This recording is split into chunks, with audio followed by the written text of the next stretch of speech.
നമസ്കാരം. മറ്റൊരു വീഡിയോയിലേക്ക് സ്വാഗതം. വാസ്തുശാസ്ത്രത്തിൽ കാറ്റിനും വെളിച്ചത്തിൻ്റെ സ്രോതസ്സായ സൂര്യനും വളരെയധികം പ്രാധാന്യം നൽകുന്നുണ്ട്. ഇവ രണ്ടും യഥേഷ്ടം ലഭിക്കുന്ന രീതിയിലുള്ള ഗൃഹരൂപകൽപ്പനയാണ് വാസ്തുശാസ്ത്രം അനുശാസിക്കുന്നത്. കാരണം വാസ്തുശാസ്ത്രം പറയുന്നത് സൂര്യനും കാറ്റിനും വളരെയധികം പ്രാധാന്യമുള്ളത് കൊണ്ട് തന്നെ സൂര്യപ്രകാശവും അതേപോലെ തന്നെ കാറ്റും ഭവനത്തിലേക്ക് അത് ഒരു പ്രയാസം കൂടാതെ കടന്നു വരുന്ന രീതിയിലുള്ള രൂപകൽപ്പനയായിരിക്കണം ഒരു ഭവനം നിർമ്മിക്കുമ്പോൾ നാം ചെയ്യേണ്ടതെന്നാണ് വാസ്തുശാസ്ത്രം പറയുന്നത്. വാസ്തുപ്രകാരം ഭവനം നമ്മൾ നിർമ്മിച്ചാൽ മാത്രം പോരാ, അതിലെ ഊർജ സഞ്ചാരത്തിന് തടസ്സമുണ്ടാകാത്ത രീതിയിൽ പരിപാലിക്കുകയും വേണം. അതിനാണ് നമ്മൾ പറയാറില്ല, ചില പഴയ വീടുകളിലൊക്കെ അതിൻ്റെ കാരണം കാറ്റ് വെളിച്ചം ഇതൊക്കെ ഒരു മുറിയിൽ ഓരോ മുറിക്കും കാറ്റും വെളിച്ചവും വളരെ അത്യാവശ്യമാണ്. അപ്പോൾ അതുകൊണ്ട് തന്നെ അത് കിട്ടാതെ വരുന്നിടത്ത് വാസ്തു വിദഗ്ധരായ ആളുകൾ പറഞ്ഞ് ഹോൾ ഇടുകയും അല്ലെങ്കിൽ അങ്ങനെയുള്ള കാര്യങ്ങളൊക്കെ ഇപ്പോൾ ധാരാളമായി ചെയ്യുന്നുണ്ട്. പഴയ വീടുകളൊക്കെ ഇടിച്ച് പൊളിച്ച് ഒരുപാട് പണികൾ ചെയ്യുന്നുണ്ട്. അത് വാസ്തുശാസ്ത്രപരമായി അന്നൊന്നും അതിന് വലിയ പ്രാധാന്യം കൊടുക്കാത്തത് കൊണ്ടാണ് ഇന്ന് ഇരട്ടിപ്പണിയായി അത് ചെയ്യേണ്ടി വരുന്നത് തന്നെ.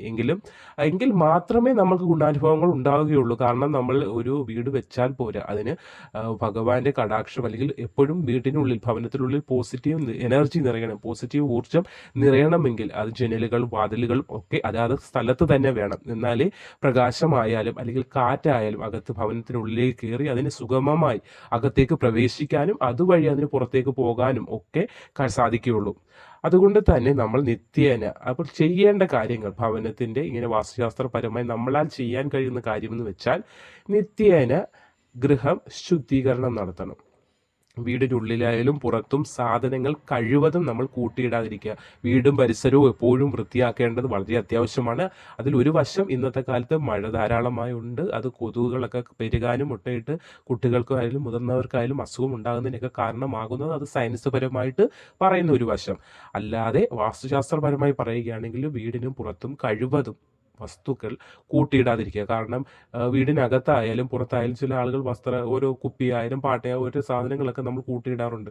അത് ആക്രി പറക്കാനൊക്കെ ആളുകൾ അല്ലെങ്കിൽ പഴയതൊക്കെ പറക്കാൻ ആളുകൾ വരുന്നത് വരെ അവിടെ കിടക്കട്ടെ എന്ന് പറഞ്ഞ് കവറിനകത്തായാലും അല്ലെങ്കിൽ തുറന്ന സ്ഥലത്തൊക്കെ നമ്മളത് വലിച്ചുവാരി ഇടുന്ന ഒരു പ്രവണതയുണ്ടെങ്കിൽ അതൊന്ന് അത് ഇല്ലാതാക്കേണ്ടതാണ്. കഴിവതും ഉപേക്ഷിക്കേണ്ട കാര്യങ്ങൾ പെട്ടെന്ന് തന്നെ ഉപേക്ഷിക്കാനൊന്ന് ശ്രമിക്കേണ്ടതാണ്. അല്ലെങ്കിൽ അത് തന്നെ വാസ്തുപരമായി നെഗറ്റീവ് എനർജി പ്രവേശിക്കുന്നതിന് കാരണം ആകുന്നുണ്ട്. അതുകൊണ്ട് തന്നെയാണ്.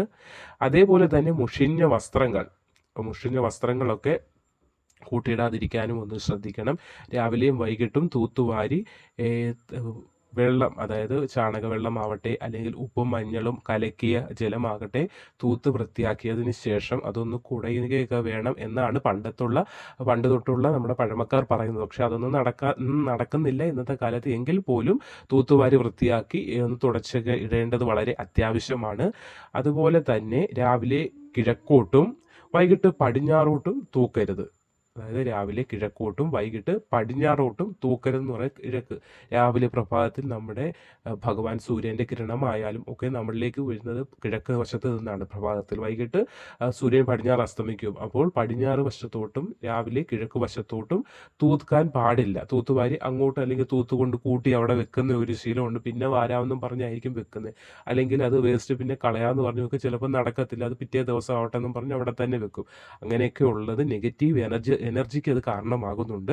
അപ്പോൾ തൂത്തുവാരി മൂലകളിൽ കൂട്ടി വെക്കുന്നത് ഒന്ന് മാറ്റേണ്ടത് വളരെ അത്യാവശ്യമാണ്. കാരണം ചിലപ്പോൾ നമ്മൾ ഇപ്പോൾ തന്നെ അത് വാരി മാറ്റാം എന്ന് വെച്ചായിരിക്കും നമ്മളത് അവിടോട്ട് വാരി കൂട്ടി വെക്കുന്നത്. പക്ഷേ പിന്നെ എന്തെങ്കിലും തിരക്കിൽ പെട്ടുപോകുമ്പോൾ അത് ഒരുപാട് അവിടെ ഇരുന്ന് ഡിലേ ആവാൻ കാരണമാകുന്നുണ്ട്.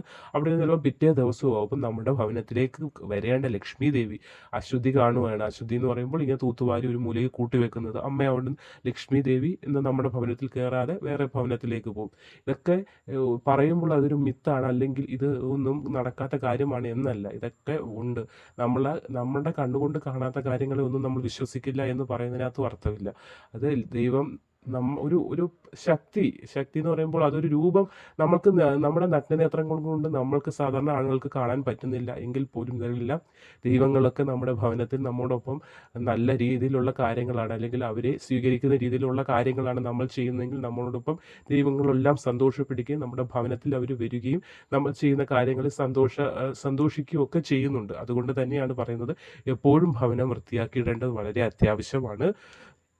അതേപോലെ ഭഗവത് ചിത്രങ്ങൾ, നിലവിളക്കുകൾ എന്നിവ വൃത്തിയാക്കുമ്പോൾ ഉപയോഗിച്ച് മുഷിഞ്ഞ വസ്ത്രം ഒരിക്കലും ഉപയോഗിക്കരുത്. കാരണം നമ്മൾ ഭവനത്തിൽ വിളക്കൊക്കെ തുടയ്ക്കാനായിട്ട് ഒരു പ്രത്യേക തുണി വെക്കും. അത് ചിലപ്പോൾ മാസങ്ങളോളം ഇരുന്നിരുന്ന് അതിൽ എണ്ണയും അഴുക്കും എല്ലാം അത് തന്നെ കണ്ടിന്യൂസ് ആയിട്ട് നമ്മൾ തുടച്ചുകൊണ്ടിരിക്കുമ്പോൾ അത് വീണ്ടും അഴുക്കുള്ള തുണി തന്നെയാണ്. ഇത് നമ്മൾ ചോദിക്കാൻ പറയും ഞാൻ എന്താ വിളക്ക് വൃത്തിയാക്കി വെച്ചു, പക്ഷേ ആ വൃത്തിയാക്കാനായി ഉപയോഗിച്ച തുണി കഴുകിയിട്ട് മാസങ്ങളായിട്ടുണ്ടാവും അല്ലെങ്കിൽ ആഴ്ചകളായിട്ടുണ്ടാവും. അപ്പോൾ അങ്ങനെയല്ല, അത് വിളക്ക് അതിൻ്റെ എണ്ണയും അവശിഷ്ടങ്ങളും ഒക്കെയാണ് പറ്റിയിരിക്കുന്നത്. അത് വെച്ച് വീണ്ടും തുടയ്ക്കുമ്പോൾ അത് ശുദ്ധിയില്ലാതാവുകയാണ്. അതുകൊണ്ട് അങ്ങനെയുള്ള പഴയ ഒരുപാട് മുഷിഞ്ഞ തുണികളൊന്നും ഉപയോഗിക്കാതെ പുതിയ തുണികൾ ഉപയോഗിക്കണം, അല്ലെങ്കിൽ കഴുകി വൃത്തിയാക്കി അത് ഉപയോഗിക്കേണ്ടത് അത്യാവശ്യമാണ്.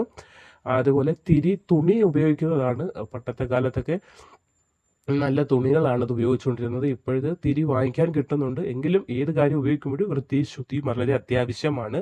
നിലവിളക്ക് എന്നും കഴുകി വൃത്തിയാക്കിയതിന് ശേഷമാണ് തിരി തെളിയിക്കുന്നതാണ് ശ്രേഷ്ഠകരമായ കാര്യം. അതുകൊണ്ട് വൃത്തിയായി വിളക്ക് കത്തിക്കുമ്പോൾ ആർക്കോ വേണ്ടി നമ്മൾ ചെയ്യുന്നു, അത് അച്ഛനും അമ്മയും പറഞ്ഞു അതുകൊണ്ട് ഞാൻ ചെയ്യുന്നു എന്ന് കരുതി കുട്ടികളാവട്ടെ നമ്മൾക്ക് ചെയ്യേണ്ട കാര്യം എല്ലാ വീടുകളിലും നിലവിളക്ക് കത്തിക്കുന്നു, ഞാനും കത്തിക്കുന്നു എന്ന് പറഞ്ഞല്ല ചെയ്യേണ്ടത്.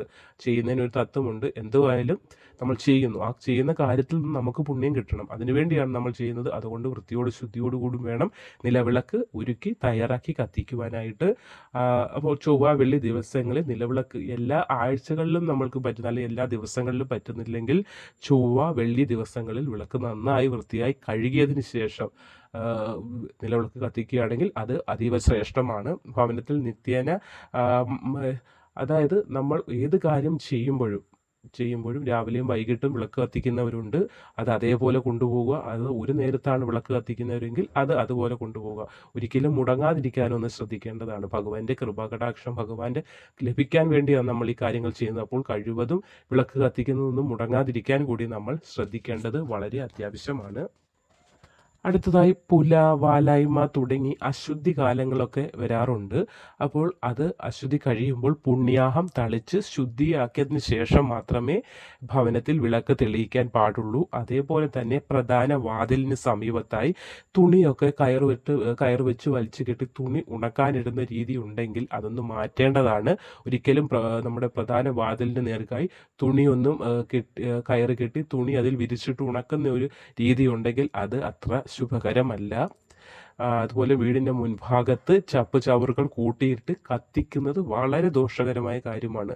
അപ്പോൾ വീടിൻ്റെ മുൻവശത്ത് ചപ്പുചവറുകൾ കൂട്ടി വെക്കുന്നത് മാത്രമല്ല കത്തിക്കുന്നതാണ് ഏറ്റവും നെഗറ്റീവായിട്ടുള്ള കാര്യം. അതുകൊണ്ട് ഒരിക്കലും മുൻവശത്ത് ചപ്പുചവറുകൾ കൂനയായി കൂട്ടി വെക്കുകയോ അത് അവിടെ ഇട്ട് തന്നെ കത്തിക്കാനോ ശ്രമിക്കരുത്. അവിടെ നിന്ന് മാറ്റി വേറെ ഒരു വീടിനോട് ഇച്ചിരി അല്പം ദൂരെയുള്ള ഒരു സ്ഥലത്ത് കൊണ്ടുപോയി കത്തിക്കേണ്ടതാണെങ്കിൽ കത്തിക്കുക, അല്ലാത്തതാണെങ്കിൽ അത് ഉപേക്ഷിക്കുക.